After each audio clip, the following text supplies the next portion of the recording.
Welcome to the Whiskey Congress. Honest, open talk dedicated to speaking the truth to those who are open to hearing it. Black, white, right, left. Most importantly, honest, bold, and fueled by good whiskey. In Whiskey Veritas, we are Whiskey Congress. Join the evolution. Welcome back to Whiskey Congress, and yes, we do have another whiskey for you this week, or a new whiskey for you this week.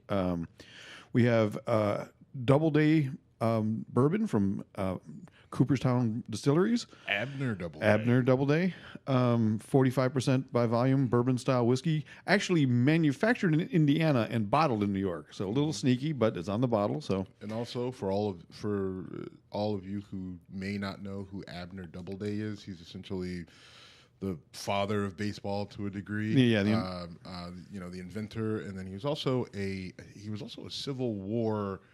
I want to say general. Maybe. Really? Okay. I know he was an officer in the Civil War. I can't remember what his exact rank was, but there was, and he was a Union soldier. Right. Well, it was from Cooperstown, New York. So, good bet on that. Well, you just want to get it out there. Get the information out there, especially these days. So, look on our Instagram, but we don't have a video this week. The bottle opener. Yeah. Sorry, Stevie's bottle opener. Sorry. Good radio there. Anyway, so the bottle is really, really cool, right? It's shaped like a baseball. The underside of it is an actual baseball diamond. Yep. You know, it's a little awkward to pour as a result of. It is. It is. At least the first one is. Right. It was. You know what? It's funny. It reminds me. I don't know why, because there's bottles that are shaped like skulls. So, but you'll understand what I'm about to say. Yep. But it kind of has that feel to it. Right. And I really want to get a good quality alcohol in the bottle shaped like a skull, just so I can pour it and feel like a villain. You really need that to feel like a villain. But fair enough. Fair enough. But Jim with the zinger. That's a tequila, I think, right? Is it tequila or vodka? I think there's both a tequila and a vodka. Okay, if I'm not mistaken. Well, we do whiskey, and I like this whiskey. It's good. It's 45% by volume, like I said. It's 90 got proof. Good burn, but I mean that in the right way. It is a good burn. You feel the heat with, but it doesn't take away from the flavor. Yeah, it doesn't burn your tongue. It's a classic bourbon feel, taste, flavor to it. It's a little bit young in terms of just the taste, and it just doesn't quite have that maturity that you get. But I mean, again, it's bourbon, so bourbon's a little bit different style than some of your other scotches. But even with it being a little bit young, and I think it may be blended with some older bourbons as well, the flavor, vanilla, caramel, I think a little cherry in there. Maybe it's a little bit. I mean, and for whatever reason, I'm picking that up a lot in a lot of these different bourbons. But it's good. And with the 90 proof, I mean, I give it a solid 91. I gave it a 92, okay. And I think I kicked it up a notch because of the bottle. I'm not lying. Yeah, you know what? That's fair. I mean, it's such a great bottle. Because that would be something you would put on your liquor cabinet and go, look at this cool bottle. And by the way, where did you get it? I got it when I was home in Buffalo on the 4th of July. So okay, that makes sense. I think it's only available in New York, and I saw stuff, and I'm like, I'm going to find something new for the show that we can't get in our hometown of Cleveland, Ohio. Yeah. So excellent. So anyway, I like it. Good job out of you. Thank you. We both had wild weeks in terms of travel. I drove back from Rocky Mount, North Carolina to Cleveland in a day yesterday. You're done in Rocky Mount. I'm done in Rocky Mount. Look, I've been I've been all over the place, and I've tried to make everything a case-by-case basis with all of the I'm so sick of the term politically correct being used and overused and misused, but we've gotten to a point where both politically on the right and on the left, people are seeking out ways to destroy people they perceive as enemies. You don't think like I think. You must go down. Right, exactly. And they said that's what happened with the Roseanne thing. The more I think about that, certainly her tweets did get her burned, but I truly believe that she was a nightmare to work with again, because that was her reputation. They moved so fast, I think. They were looking for the excuse, and she gave it to them. But I could be wrong. Right. But in either way, I mean, I think she was a victim of her. She, set the trap for herself. True. And I think you're right, because her tweets, she had been tweeting for the last since Twitter came out, ridiculous tweets. So, and they knew it was there. And maybe they told Roseanne, hey, you got a tight leash, a short leash, and if you screw it up, we're gonna yank it. Or maybe, like you said, she seems like an obnoxious person, and I could see where it'd be tough to work with her. They booted her, and they used that as an excuse, and they were able to use it as an excuse, right? Because of the response of, oh my God, that's so offensive what she said, and it was certainly dumb, right? I mean, it's a shitty comment. Is it accurate? No. It's ridiculous, but I think they definitely used that to get her out for one reason or another. Right. And it's odd because they're bringing the show back. Without her. You know that? I did. Yeah, they're bringing the show back without her. And she actually was on Hannity last night or a couple nights ago giving one of the worst apologies ever. She basically said, this is a teachable moment. I think, we should sit down together and talk. And, I didn't know she was actually black, but, I'll accept what I did was wrong. And then she follows up with, but she needs to do something about her hair. First of all, Roseanne, you are not in a place to criticize people's looks. Second of all, Sean Hannity then was so uncomfortable by this. He goes, well, people say things about my hair too. No, Sean, they don't. Other than that it looks like a helmet that was welded to your head. Fine. I just was just a hypocrite, but fuck him. Right. Well, I say shit about his hair all the time. All right, so you're right. Okay. I just got caught in a lie. I'm owning it. My bad. You're right though. But to me, well, no, actually, hold on. Let me back it up. I don't think you're right. I don't necessarily know. I think what she did was that, to me, that's her being a comic, right? That's her being a bad comic. Roseanne was a good comic. Yeah. And she probably still is, but that was a bad comedic moment by her. Hey, I'm going to apologize, but because I'm a comic, you have to know that I'm a comic, so let me slip something in there that is inappropriate. And she does. Very possible. And saying she has bad hair, is that really inappropriate? No, it's stupid. The timing is bad, considering what you're there to do. Well, and you're like, here's an olive branch, and when you reach for it, I'm going to smack you in the face with it, but go, oh, trust me, grab it. I mean, yeah. And okay, the whole, you know me, I will defend comics and comedy till you die. Until I die. But see, I wish I had a soundboard, because then I would have played a little Machine Gun Kelly right there. Well, that's why you don't have one. So my thought about it is maybe she was trying to do that and just did it poorly. I think she's just in a really bad state of mind. I mean, she's come out and said she's on like 5 antidepressants and all this bullshit. other stuff. I mean, everybody says that. Like, they fuck up, and it's like, oh my God, I'm just on all these pills, and the doctors pump me up with so many drugs, and I don't know what I'm saying. Like, oh, okay, right. Same thing. Kanye West, like, oh, I got fucking Ambien and cocaine. Dude, and whatever. Ambien fucks people up, though. I've seen it personally. I've got a good friend who took Ambien for a while, and I mean, he had to get locked in a closet. Personally, my dad was addicted to that shit, and I don't want to go down that road. I don't want to go down that road. It was fun, and then you made it. But no, I took it once and went to bed and woke up on my couch with no idea what happened in the 11 hours that, like, maybe I just wandered to the couch, or maybe I walked out and, did something weird. I used to do a bit about how I went up and there's a dead hooker wearing bowling shoes in the middle of my floor. I'm like, what the fuck did I do last night? But anyway, Ambien is a hell of a drug. So anyway, Roseanne aside, the left-wing media, if we want to call it that, has had their attack dogs out, or the left-wing political correctness. I hate that fucking term so much now. Just the progressive left in general has been going after people like Roseanne. Oh, you got to fire them. You got to fire them.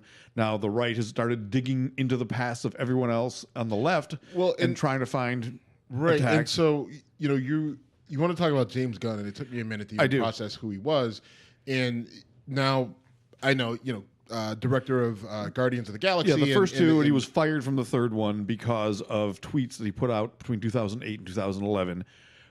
I looked them up. They were brutal. They were, yeah. And the tweets themselves, I mean, they're about fucking kids and rape, and we don't need to repeat what the jokes were. I'd rather be specific. They're just they make me uncomfortable. You can find it on Google. Yeah, I mean, James Gunn Twitter jokes. Actually, just James Gunn Twitter gets you there. That's how I got it. Either way, the jokes are are they're fireable offenses in my book.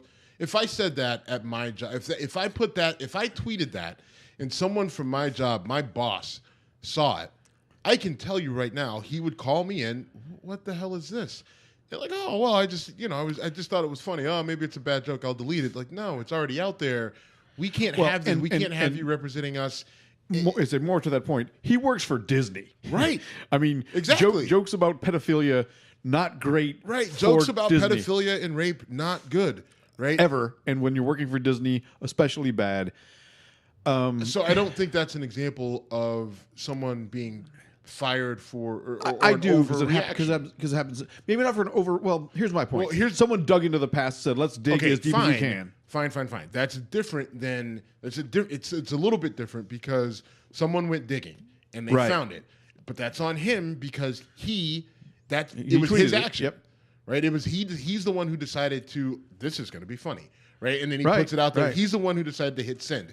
Right. That was the fatal flaw. You want to type it, you read it, ha ha ha, chuckle to yourself, delete. Right. Not send. And his inability to hit delete instead of send is what got his ass fired. Now, you want to talk about the mechanism? Yes. Right? Well, that whole digging up and that is happening underground. It's on Reddit, 4chan. It's a conservative, kind of underground wing backlash. Right, but it's a group of people that are to the relatively far right. They have some roots in racism, white supremacy, allegedly, supposedly, and that's where some of this, like guys like Richard Spencer come from, and that whole Unite the Right thing in Charlottesville with the tiki torches and all that. A lot of that came or was born out of Reddit and 4chan. So that group of people, right? And if you're using Reddit, like Reddit to me is annoying as shit to use. I know what it is. It's constant threads. It's ridiculous. Yeah. So all that being said, that group of people, they're very good at going back, and apparently they have nothing else better to do with their time, but that's what they do. And they go and look at people, whether they're in Hollywood or the media or anyone to the left of their thought process, center left and further left. They go and they dig, and they go and they dig on their social media and their online personality and their online life to see what they can find, and they take things out of context. Right? They literally will screenshot things and cut other things out of it and throw it out there and say, "Oh, he made a joke about pedophilia," or which is what they did with the Trevor Noah. Trevor Noah had made a joke, and it was a couple tweets. One of the tweets had made a reference to making pedophilia okay or whatever. No, the thing that got him in trouble was he made jokes about. He did this in stand-up. He made jokes about Aborigine women. Oh, that's right. Right. There was someone else who had made a joke about. They had made a joke, or maybe it was Tom Arnold. I can't remember who it was. But someone had made a joke, and it was 2 tweets before Twitter was 282 characters or whatever, and they took out the first half, kept the second half. There was a reference to pedophilia, and then Breitbart turns around and says, "So-and-so is a pedophilia," or "So-and-so is talking about pedophilia openly." And there's this whole movement, and Breitbart talks about it all the time, how the left-wing media is trying to normalize pedophilia, and it's a thing in Hollywood, and it's this underground cult in D.C. and everywhere else, and they're doing the yeoman's work to expose it, but the left-wing media is fighting them, at every turn to keep it underground. That's That's the narrative of that group. That's the narrative of the group. That's the narrative, and Breitbart is perpetuating it. Yes, right. They're the ones saying it. Are they funding it? Do we know? No, I don't know. Okay, I'm not investigative reporter guy that's going to go follow the money. I don't know if someone had come out with that or not. So it's kind of weird to me that people are getting brought down for shit they wrote 7-8 years ago or 10 years ago. You're right. That doesn't mean they didn't say it. Back to your story with the guy from powerlifting. It's like, not what, I'm not going to go down there because maybe he had some bad thoughts in his past and he's matured as a person, but it's tough to get rid of a tattoo like that. But that doesn't really apply to a stupid tweet about pedophilia. Having said that, it's a dangerous world we're in now because it is just like especially when things are taken out of context or taken out of just print, especially if it's part of a longer conversation, it's so easy to misrepresent somebody as being, awful in whatever way you want to say. I mean, I've done jokes live that if you just quoted the words I said without the context that led to it, you could make me sound like the biggest sexist asshole in the planet. I mean, I make a joke about the Saudi royals and how they, anyway, the punchline becomes that women weren't allowed to drive here in Saudi Arabia until this year. So the one thing they got right, now they fucked that up. And it's a good joke. It's part of a longer narrative. Anyway, if you took that out of context, you say Jim doesn't think women should be allowed to drive. That's not what I'm saying. But my political career. You've said that if I ever run for office, you want to be my campaign director. Start fixing that shit now. Yeah, stop telling jokes. No. Oh my God. No. Please. I will not. I mean, if we're serious about it. All right. Let's take the comedy angle that much further, because Sacha Baron Cohen is now in the headlines, and he's putting on a new show on Showtime called Who is America, and he interviewed a bunch of politicians, mostly right-wing politicians, and he deceived them. And he is, look, first of all, I'm a huge fan of Sacha Baron Cohen. I think his movies are sometimes a little more than I can handle, but they do make me laugh. I thought Borat was hilarious, and I thought his role in Ricky Bobby. Talladega Nights, yes. Yeah, in Talladega Nights, I thought he was hilarious. I agree with both of those things. There's parts of Borat that I can't believe.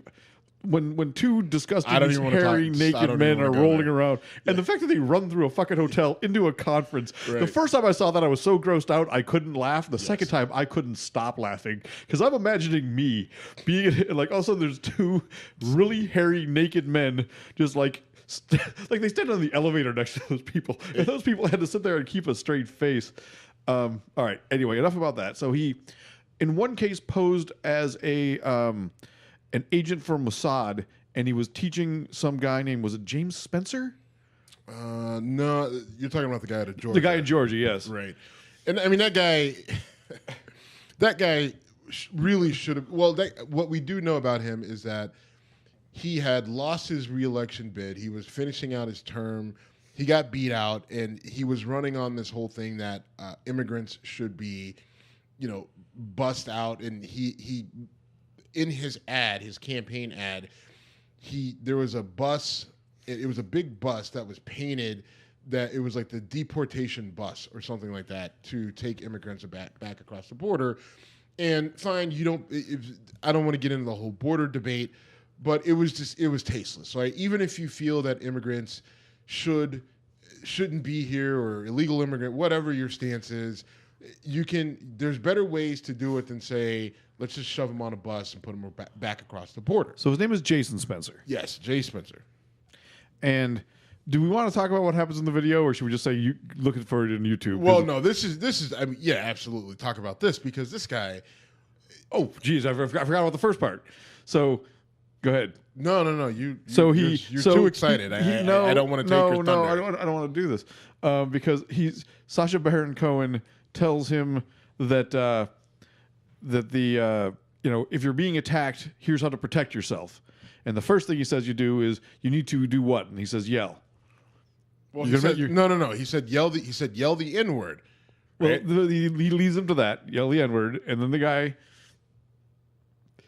yells nigger 4 times in a row very loudly. Yes. And I say you're like, you're going to make me say it, fine. Yeah. And Sacha Baron gets, I know the rule of the show. And Sacha Baron Cohen goes, the N-word is Nani. What's wrong with you?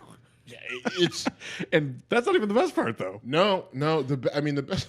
So then he says, if you're being attacked by Muslims, the way to protect yourself is to run your butthole into them, because they're afraid it'll turn you gay. It'll turn you gay, and make them go to hell. So then he convinces the guy that he needs to do it with his pants down, and the dude literally drops it all, underwear too, and is backing up butthole first at Sacha Baron Cohen as he's demonstrating the effectiveness of anti-terrorism using your butthole. This guy got elected to an office at one point, and he did that. Jim, I just want to bring you back. No, you've already say it again, but you've already sold me.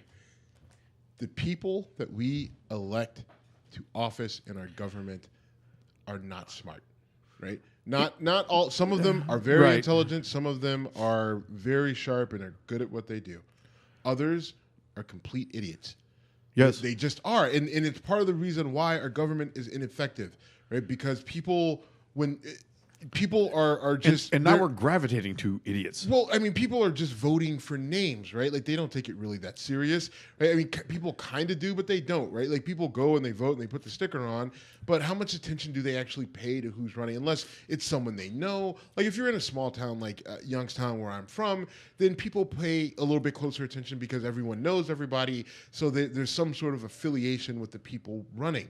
But for the most part, people don't pay attention. They're just like, oh yeah, total John Davis. My last name's Davis. Yep, vote for that guy. O'Malley. Yeah, there's been an O'Malley. And this guy was. I'll vote for that guy. This guy was right? a relatively low-level elected official.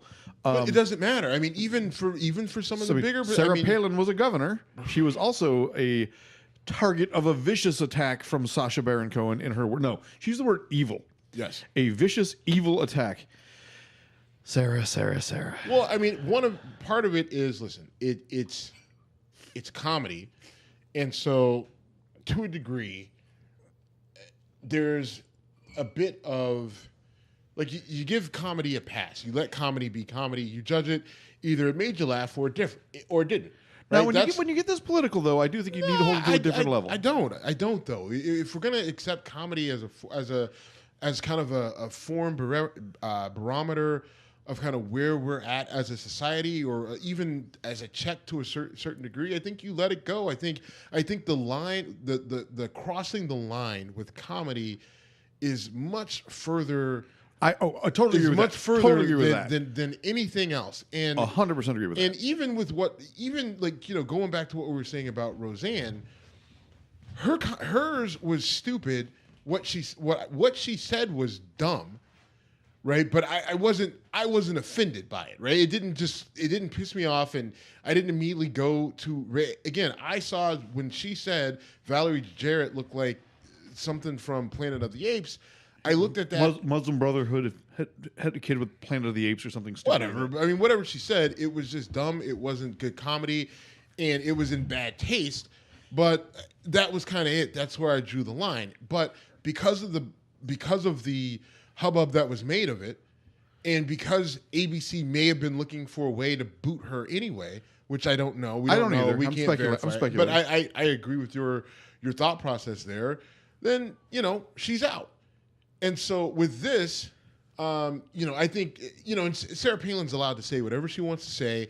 She wants to put this thing on Facebook, this long dramatic post, like she makes it seem as if, like, ISIS came to her house and held her hostage while kicking her dog. Right, while kicking her dog and making her listen to Bristol Palin speak, read Shakespeare. She puts that, she can do that. That's fine.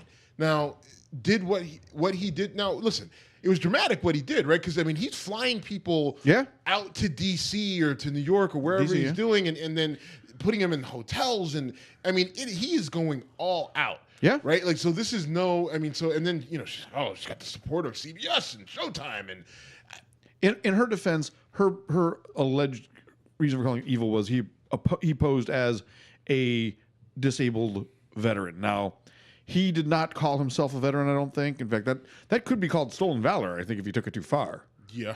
So absolutely. It could be. I mean, it is. But I think he ended up saying he said he was from the United States Postal veteran of the U.S. Postal Service. No, I think he said the United Parcel Service. Yes. So either way, which UPS.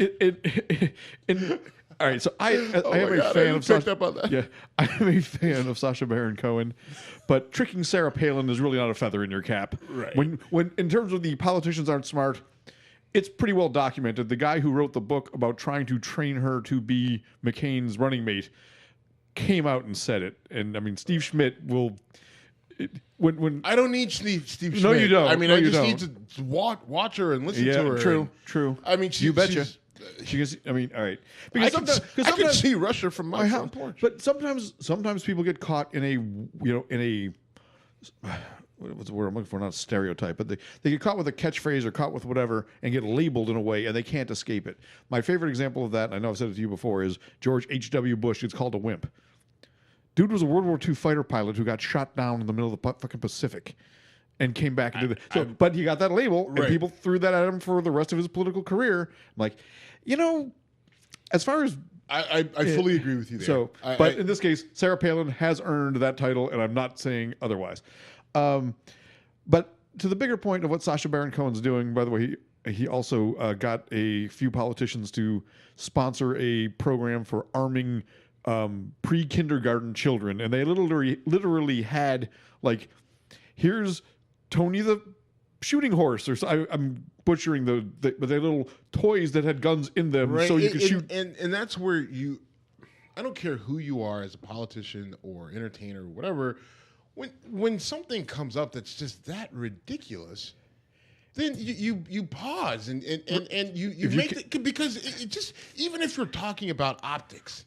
Right. Even if you're talking about optics, one, you're about to say something incredibly stupid, but what you can do is, because he was reading, the guy with the guns and arming kindergarten kids to match what the Israelis do. Yes, to match what the Israelis do, which they don't do, but they don't. And that was all a scam. Right. But if you're reading that on a teleprompter, you stop and say, you either stop and ad lib and say something completely different. Right. What are they going to do? Or you stop and say, they're about to have me read something that I just don't agree with, that doesn't quite make sense. I'm a firm believer in the Second Amendment. I am a firm believer that people should have the right to bear arms. I don't necessarily agree that we should be arming kindergartners. Four-year-olds, not fourth graders, 4-year-olds. Right. I just can't imagine my daughter Eden, right, with the AR-15 or something of that. That would be problematic. Now listen, my kid's strong. Right? I got a strong kid. She's mine, so it makes sense. Yes. But that being said, I don't think it's time. Bedtime would be a whole new experience. It would be. Right? She go to bed whenever the hell she wants. And that time you forgot the pink ice cream? I didn't forget. We went to East Coast Custard. That's right. Anyway, this is where I think we're starting to see it's been happening, but you're starting to see the luster of our politicians just go away. In that, I hope they're robots. It should, yeah. Well, and they're robots. So we need people who can think on their feet. We need people who are intelligent enough to know when they're being duped. Fine, you go for it for a while, but at some point, when does it get too weird for you, right? And if it doesn't, and if you just have no, I'll just go along with it and blah blah blah, blah, you have got to be able to. Even if it was legit, even if that was real, you have got to say, I don't want to sign my name on this. Right. And to his discredit, Joe Walsh was the former Illinois congressman who did this, and there were others, but he went on a show and said, I got duped, I'm going to look stupid, Sacha Baron Cohen's funny. That's all great, Joe. Fantastic. But you thought you were being recorded for an event. It's not like someone said something ridiculous. You didn't figure it out until well after. He even said in that interview where he said he got duped. He's like, I didn't even think about it until 3 o'clock the next morning. I'm like, I could just imagine him laying there, and then his head shoots up, and he's like, oh. But I'm kind of thinking comparison to Billy Bush laughing at the Trump tape. Billy Bush didn't know he was being recorded, right? And he was trying to appease some jerk who's saying stuff like, okay, I got to get through this. This is a guy who said, record me saying these words. Then you own them. So here's a couple things. Either you didn't read what you were about to say, right? You just said, put it in the teleprompter, I'll read whatever. Right. Or you did read it. Right. Or you did read it and you were fine with it. Which is much worse. Right. But either way. They're both bad. Either way, it's unacceptable. Either a robot, a psychopath, or a combination of the two. Anyway, Sacha Baron Cohen's ratings are going to go through the roof because of this. I'm watching it. Yeah, I liked him even when he was Ali G. I probably won't watch it just because TV is hard. I've been forcing myself to watch a certain show. We'll get back to that because I pay up when I say I'm going to do something. I do it. So, okay, we'll come back to that. We'll get back to that in a few minutes. Because we've not talked at all about the mainstream political Trump news. So we haven't talked about Michael Cohen's tape. We haven't talked about a bunch So, of stuff. listen, Go ahead. I'll touch on it briefly. All right, Michael Cohen's tape to this point is a nothing burger with a little bit of hot sauce on it. Okay. Okay. In that, listen, the tape where where they're talking about the woman and the affair. The reason why it's not like, okay, Trump had an affair and he talked to his lawyer about it. It's a campaign finance violation. The maximum penalty for that is a fine. If you think that a Republican House and a Republican Congress are going to impeach their president based off of a tape where he's talking to his lawyer, right, where his lawyer basically illegally records him, and they talk about paying off a woman that he had an affair with, that's not how this is going to go down. Sorry. Right. No, I agree with you. It's just not. Now, does it show that Trump is a scumbag? Does it show that, the sketchiness of, yeah, it shows all that. But it's nothing, right? And frankly, I don't really give a damn. I don't care. Like, fine, pay her off. I don't care. It's too close. It's close to the election. All right, fine. So fine him. He'll pay it. I'm pretty sure he can afford it.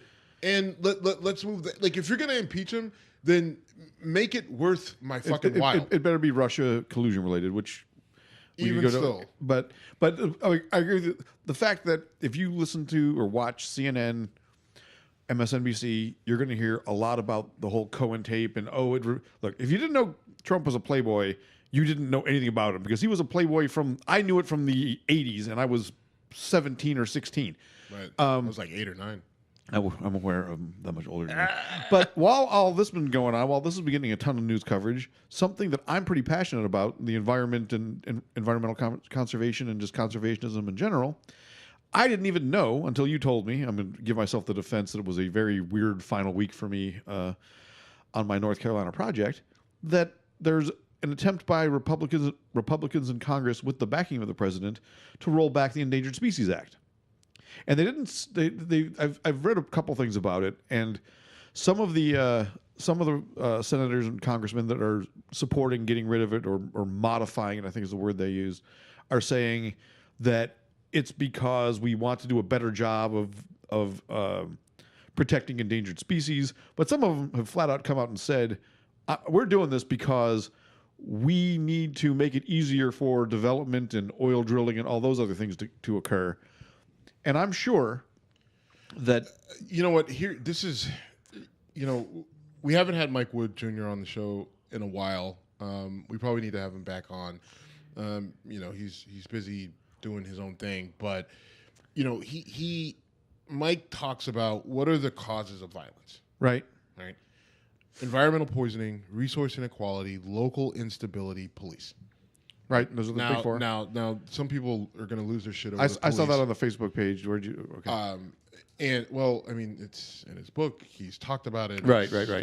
He posted it recently. Okay, sorry. Right, but so people lose their shit over the police. Like, the police protect and serve, and he's got a whole thing on protecting and serving and what that actually means and doesn't mean. But where this kind of connects, like they're talking about, like, so we have. They're rolling back protections of endangered species and endangered plants. They're attacking, like, the EPA itself, the agency, right, is under attack from the inside. Right. I mean, Scott Pruitt was a scumbag and had to quit for that reason, but then he turned the agency over to a guy we don't even know about, but apparently we turned more coal friendly. Right. I mean, we turned it. He turned it over to a guy who isn't trying to use the position for his own gain, and is his sole mission. Like, he's one of those guys who is goal-oriented and always gets the job done and is never distracted and doesn't drink and doesn't go to strip clubs, but he does destroy everything in his path. There's two reasons I don't respect him. He doesn't drink. And so the guy who's running the EPA right now is destroying it from the inside out, right? Like, so we have an administration who... they throw a lot of different things out there, a ton of different distractions. And, there's the whole Russia thing, which the media is doing for them, and they're using that, and they're spinning it this different way. And there's, the president loves to bring up the NFL and the whole kneeling thing, right? Like, because the NFL season's about to start, and he's pissed at the NFL because he can be an owner. And so he uses the anthem just to jam that up their ass. And so he's dealing with that and everything else.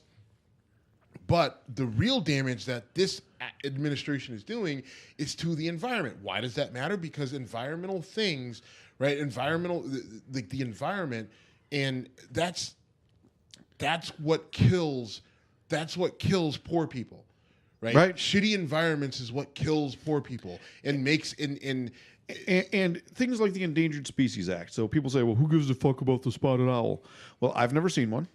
You're right. I've never seen one. They don't directly impact my ecosystem. But those kind of protections are what stops basically just... Well, it stops, cutting down a timber. It stops oil drilling. And all those sort of things have environmental impacts. Right. Right. So there's a bigger... that's what I'm trying to say. There's a bigger impact than the remaining 50 spotted owls we have out there, because it shows the bigger picture that the environment is being damaged by people who will take short-term, very large profits ahead of what's good for people in general. Like people and just like we share this planet with animals. We share it with Right. with everything else that's here, and so we should kind of take that into consideration, right? Now, I'm not not an environmental guy. I'm a bow hunter for crying out loud. I mean, I'm not a conservationist by any stretch of the imagination. I just never really gotten into it or studied it or whatever. But there's a value there. There's an importance there. And when you combine this with how the EPA is being dismantled, right? Because and I'm tying this to the EPA because I feel that's as much of an issue as this, if not bigger, because as the EPA rolls back regulations and they say you don't have to worry about this and you don't have to worry about that, who does that directly impact, right? It's going to impact poor people, right? And people of color, which, but a lot of white people as well, right? Those are the people who are going to be impacted by these sorts of things. And all those things, what does that lead to? It leads to, kids being maybe born with, autism and anger issues and emotional issues and all other shit. And then, so now you've got kids with these various mental health disabilities. They don't have access to the resources to help them with those disabilities. So then they don't know how to manage their emotions and their feelings, right. So they become violent, right? More police are brought in to deal with them. They clash. Thus, videos that we see all over the place of, this guy, well, we knew he had mental health issues and you guys just shot him, right? Like, that's how all this ends up becoming a cycle. I hate talking about Mike without him on the show. Well, I'm not talking about Mike. Let me finish my point. I talked to him the other day, and he talked about lead poisoning, and I never had really thought about it at the levels that he and I were talking about. I was literally wandering up the streets. I made a quick phone call to him. I was walking up on the streets of Lakewood. We ended up talking for like an hour, and I never thought about lead poisoning. And then it clicked to me that lead is a heavy metal. Mercury is a heavy metal. We've known mercury makes you crazy for a long fucking time. The term "mad as a hatter" comes from the fact that they worked with mercury and went crazy. Well, lead is not the same, but it's chemically very similar. Right. And the fact that it could have that kind of impact on your head suddenly clicked in my head. Which I'm embarrassed it took me that long. I'm like, damn. Yeah. I mean, in my industry, I work with the whole idea of lead all the time and just getting lead out of these old buildings. And it's paint, pipes, or both? Both. Okay. Like every, when for my old company and now who I work for now, a big push is obviously getting rid of the lead paint, but then when we go into these old buildings and rehab them, rip the damn pipes out, put in new pipes because the old pipes leak but they're corroded and it's lead and metal and whatever, Flint, Michigan. And who knows what we're pumping into this water. And part of it is just it's states are requiring it. Now, the flip side to this, the bright side, is that we do have the states, right? The feds may be saying, all right, well, we're not going to do X, Y, and Z, but we do have some instances where the states are going to say, well, all right, feds maybe, but you still have to abide by our but again, rules. I'll point. Look at Flint, Michigan. Okay, fine, but it's still there. Yeah, right? I mean, there's local too. In Flint, Michigan was more that was political, that was local, there was a lot of things went wrong in Flint, Michigan to get them to where they are now. Right. But I guess to me, when the feds are no longer a threat, and I don't work with government officials nearly as much as you or at all. I do deal with regulated industries though, and I do know that when You don't deal with the FDA? No, I said I do deal with regulated industries. I don't deal with. I've dealt with the FDA face to face, but I don't deal with public officials. Face-to-face. Oh yeah, fuck Bare knuckle. Oh, I wish. But the point is that the feds are the scary ones, right? No one ever says, the North Carolina Board of Health is going to come and say something to you. The feds can come in and do shit. No, so that's when you not true. I mean, because in my industry, that's for true. your industry, mine's a little bit different. I mean, because I have to deal local, state, federal, Right. And any one of those groups can shut you down when you're talking about building buildings or construction or things like that. I mean, like one of my toughest issues is dealing with planning boards. Or planning commissions or whatever you want to call them, whatever they're called in whatever locality you're working in. Because if you go in front of a planning commission and they don't like your site plan, they don't like how if they don't like your tree line, they don't like how you've covered your HVAC, they can shut your project down. So it definitely, like local and state can still definitely have an impact on this. So my point is not all is lost. Right, I understand. But when it comes to things like endangered species, the feds are the probably the only. Because I mean, like again, states still do have power and control. Like, listen, Right. If a state says you can't do X, what are you going to do? Say fuck you? Feds say I can?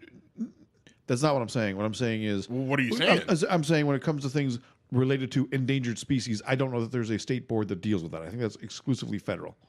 I'm sure there is. I don't. It's right. not my. I don't think either of us know enough about. We probably don't. We that. probably don't. So but let's to wrap. look it up. Let's I'm do gonna- that. I'm gonna Let's look it let's up, do that. dude. And, but to wrap it up, Tired of you. the bigger picture. You miss me. The bigger picture is that a lot of shit's going on.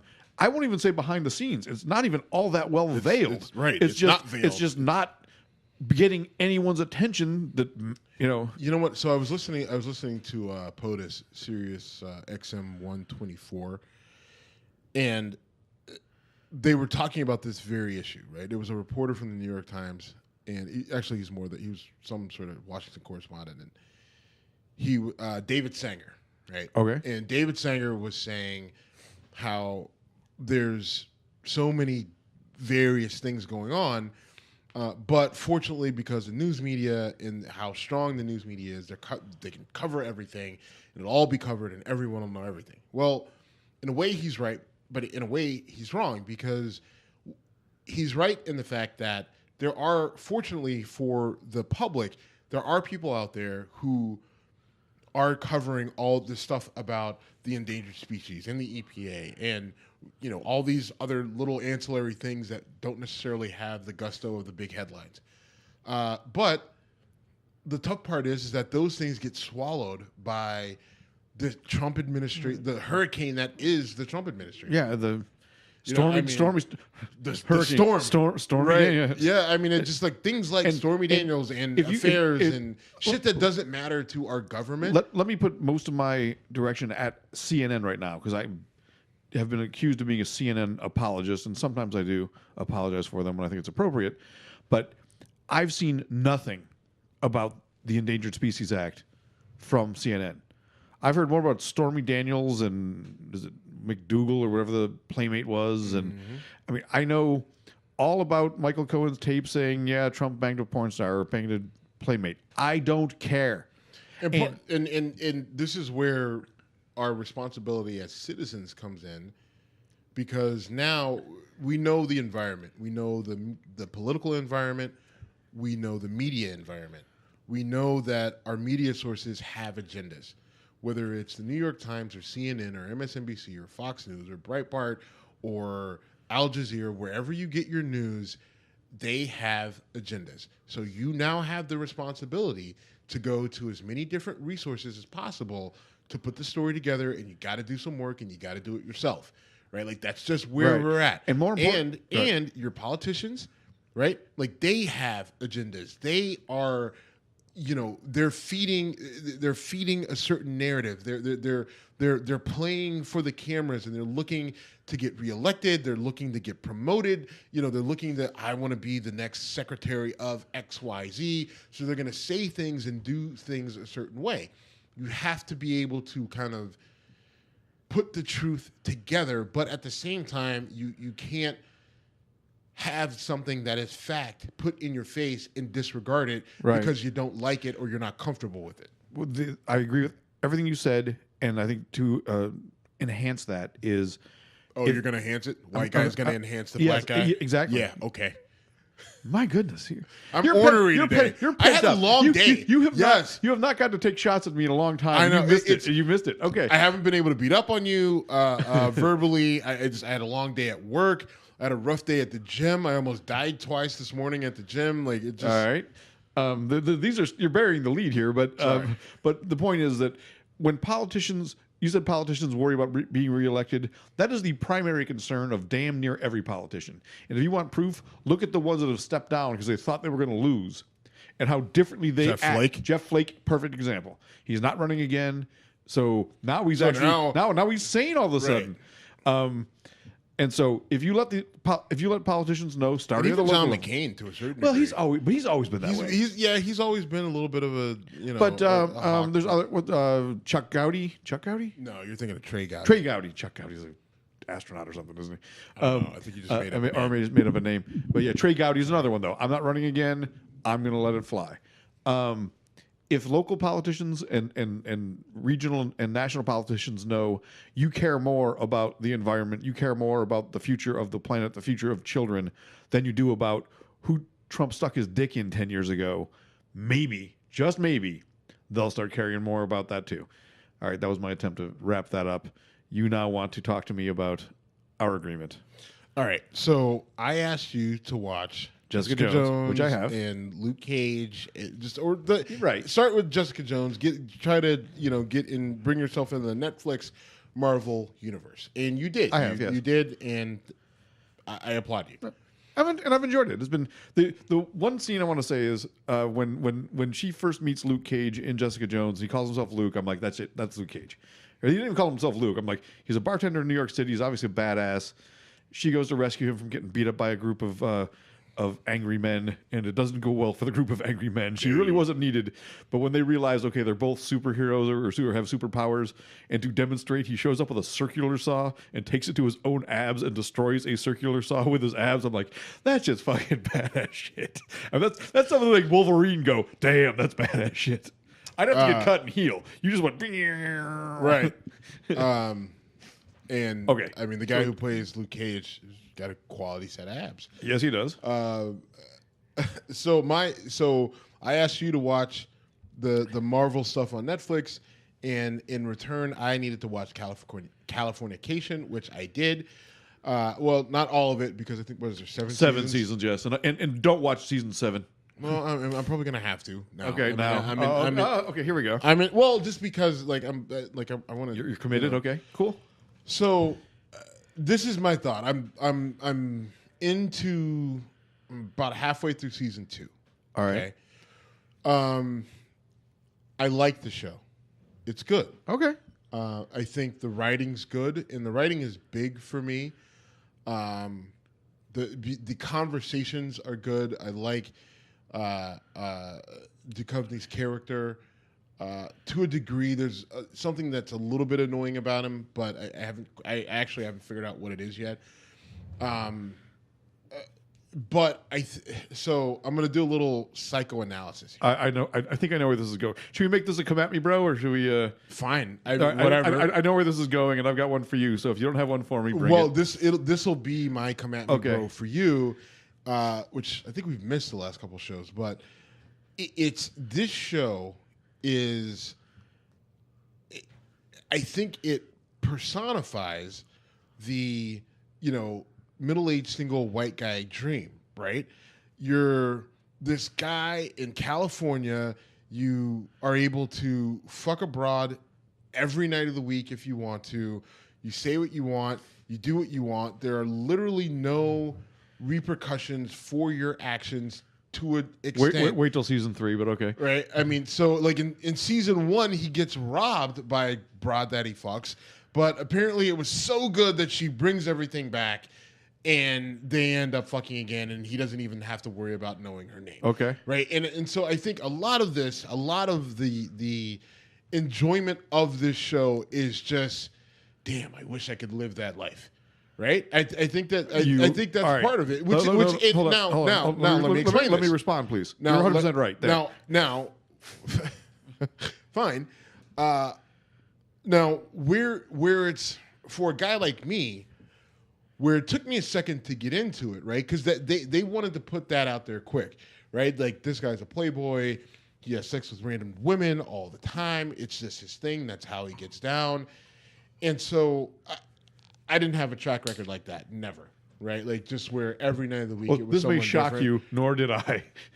That is not a surprise. Not a surprise, yes. But I mean, a younger me in Chicago, working in bars, working in a gym, being a law student, and it's Chicago, the land of plenty.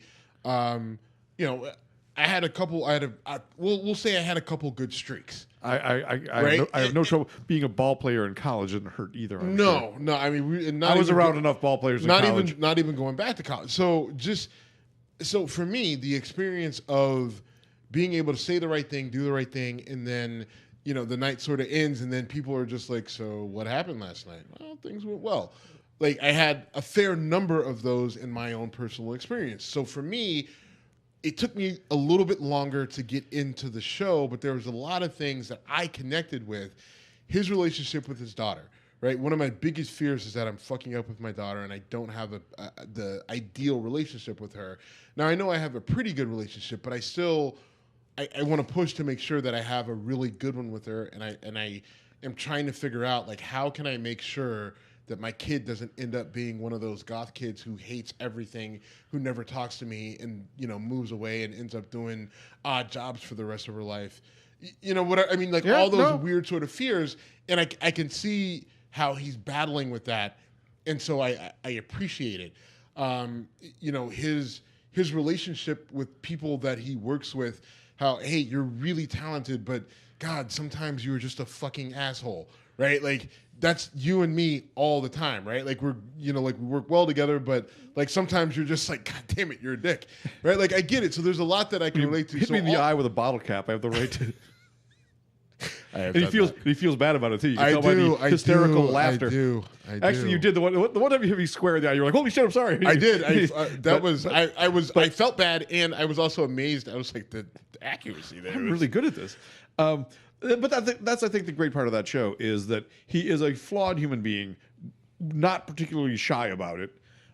He's arrogant. He's snarky. He's a boozer and a womanizer, but he also has that good side where he does want to be right to his daughter. He does want to get things right with his daughter's mother, but constantly finds ways to fuck it up. Right. And he's got boundaries. He's got limitations. Yeah, he does have a code that flows a bit, but anyway, I'm glad you're enjoying it. I am enjoying it. Me too. I think without getting into too much detail, there's in that first season with the teacher, the creepy teacher who's creeping on the high school girls, where he goes in, like, I never slept with an underage girl. But there was a situation when I was in Chicago. I was training a mom, and her daughter used to come into the gym. And her daughter was, very flirtatious. Are we going to have to erase anything here? No. We don't have to erase anything. And her daughter was a very attractive girl, and she had a very flirty personality. But she wasn't the type of girl to just, sleep with older men or anything like that. She just was a bubbly. She was flirty. She was, and she knew what she had going on, and it was what it was. But she was young, and I worked with her mom for over a year and a half, and she somehow got my number. She was in a jam with a guy, and he was an older guy. I think he was a college guy, and she called me. They were at a bar. He had got her in with a fake ID. She didn't feel comfortable. He didn't do anything to her, but she just didn't feel comfortable. She wanted to leave. She had no one else to call. She called me, and I came to get her, and the guy kind of gave me a hard time about coming to get her. And I proposed a couple options for him. I was like, I'm sure you handled that with. I proposed diplomacy. I proposed a couple options for him, and he took option B, which left him standing and left us walking out the door. It was fine. So it was the opposite of the options A and B from the movie The Rundown. The Rock, great movie. It's ridiculous that you make so many references to that fucking movie. It's a great movie. It's not a great movie. It's not a great movie. It is not a great movie. It's a very fun movie. It's a fun movie, but with okay, The fine. Rock and Christopher Walken. True. And Sean, whatever, Fine. something You Scott. can't even remember his name. Yes. Whatever. The guy. I like it. Listen, Stifler from the American Pie movies. I'm a big fan of The Rock. Sean William Scott? I like the movie. Okay, It's but just anyway, the fact that but he's option A is we go peacefully. Option B is the opposite of option A. So that's where I thought you were going to go with that. Anyway, yes. All right, I'm glad you're enjoying the show. I look forward to seeing. There's a few stages in it where it progresses in some. This is kind of not fair. There's 7 seasons of this show. And I said we'd go season for season. So you want to punt Okay. anytime? Go ahead. All right. The trade-off is there's 13 episodes of Jessica Jones, and they're all an hour. And Californication's only 30 minutes. I would say it's a half an hour, right? But I don't wait. How many seasons or how many shows are in a season? About 12. I think 10, 12, somewhere in that So, range. And time-wise- I'm probably going to beg you not to watch. Well, when you get to season Well, we'll 7, see what happens. we'll see where it goes. All right, man. I think we should shut this down. Mm-hmm. Good whiskey, good conversation. All over. Oh no, I haven't done my come at. Yeah, come at me, bro. All right, I'm gonna do a quick one. Come at me, bro. So Come at me. our boy Jefferson Beauregard Sessions and the president have gone at it again this week. I'm not going to ask you to predict if things will happen. What will it take for Jefferson Beauregard Sessions to either quit or be fired? Trump's gonna have to fuck his wife. We cannot end any better than that. You're because he ain't going to quit. I think Trump might fire him. I think Trump's not will going to quit. fire him. Trump's not going to fire him because there's too many really shitty political. Of all the people he can fire John Kelly. He can the only people he can't fire are Sessions and Mike Pence. Those are the only people he can't fire. Okay. Anybody else? One more random thing to tell you is worth putting on the show. I got a guy I've worked with, a friend of mine who you know, Scott. Won't say last names. No names. Has please. been in D.C. this week. Don't get hooked. Stay off Twitter. No names, please. Those are our rules. Yeah, I don't even have a first name. You're not gonna, no one's going to narrow it down. Anyway, Scott sends me a text message yesterday. A picture of him with his arm around a person next to his daughter. And I look at that person, and it's Sean Spicer. He is in D.C., wanders by an event in a Trump building, and Spicer is promoting his new book. Sean Spicer is tiny.